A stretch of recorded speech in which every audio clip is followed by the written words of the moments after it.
Bonjour et bienvenue dans ce nouveau tutoriel de préparation de chantier. Aujourd'hui, nous allons découvrir ce qu'est un plan d'implantation. Ce document est établi avant le démarrage des travaux, lors de la phase de préparation de chantier. L'objectif de ce dernier est d'assurer la bonne implantation du bâtiment dans le terrain, c'est-à-dire à la position qui a été retenue par l'architecte et validée lors du dépôt du permis de construire. Il est important de bien saisir l'importance capitale de ce plan. La position d'un bâtiment, sans son emprise cadastrale, est généralement vérifiée à la fin des travaux, lors de la réception par le maître d'ouvrage. En cas de défaut d'implantation dont vous seriez responsable, la démolition et la reconstruction de l'ouvrage au bon emplacement seraient à vos frais et ne vous dispenserez pas de régler en plus les pénalités liées au retard de livraison. Il s'agit de fait du document de préparation de chantier le plus engageant en termes de responsabilité. Votre rôle, au stade de la préparation de chantier, consiste donc à veiller à ce que les équipes de production implantent le bâtiment au bon emplacement. Voyons pour cela deux méthodes. La méthode d'implantation traditionnelle. Cette méthode éprouvée reste la mieux maîtrisée par les équipes de production. Elle consiste en la création d'un quadrillage formé par plusieurs axes séquents et identifiés par un numéro unique. Les ouvrages à construire sont ensuite positionnés grâce à deux distances différentes mesurées depuis ces axes d'implantation. Le principe de ce système d'implantation est tout à fait pertinent, mais il se heurte toutefois à certaines limites lors de sa mise en œuvre.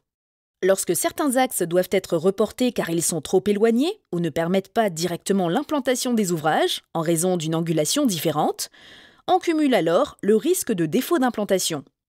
En effet, si l'axe qui est ajouté est mal implanté, tous les ouvrages positionnés grâce à ce nouvel axe le seront également. Les conditions météorologiques peuvent également fausser l'implantation. Il est en effet fréquent de tirer une ficelle entre deux points pour matérialiser un axe d'implantation et reporter les côtes des ouvrages. Sauf qu'en cas de vent fort, la ficelle se déforme et fausse l'implantation. Le terrassement peut également grandement complexifier l'implantation. En cas de bâtiment inscrit dans une forte pente, les axes doivent être reportés à la verticale et le niveau de précision se trouve réduit. Enfin, la géométrie du bâtiment peut parfois être très complexe à reporter sous forme d'axes séquents. C'est par exemple le cas des formes courbes ou peu parallèles. La méthode d'implantation par coordonnées géodésiques. Cette méthode est rendue possible par banalisation de certaines techniques avancées de topographie. Cette méthode vise à ne plus raisonner en termes d'axes d'implantation, mais en termes de coordonnées d'implantation. Ainsi, il n'est plus besoin de définir des axes ni de reporter des côtes. Les ouvrages sont directement implantés à leurs coordonnées géodésiques définitives. La précision de ce type d'implantation est bien supérieure et les conditions de mise en œuvre sont également améliorées. Première étape. Pour procéder à ce type d'implantation, la première étape consiste à créer un plan géoréférencé sur lequel figurera l'ouvrage à construire. Le terme « géoréférencé » signifie que le plan est positionné aux coordonnées X, Y et Z et dans l'orientation exacte prévue par l'architecte. Ces coordonnées sont exprimées dans le système géodésique retenu pour le projet. Un système géodésique est une matrice géométrique de coordonnées qui vise à préciser la position sur le globe du point d'origine des coordonnées X, Y et Z ainsi que leur mode de projection. La Terre étant un globe, il n'est pas possible de transcrire des distances réelles en tout point sur un plan, en deux dimensions. Il s'agit du même phénomène pour les planisphères. Chaque système géodésique a donc une plage géographique d'application limitée.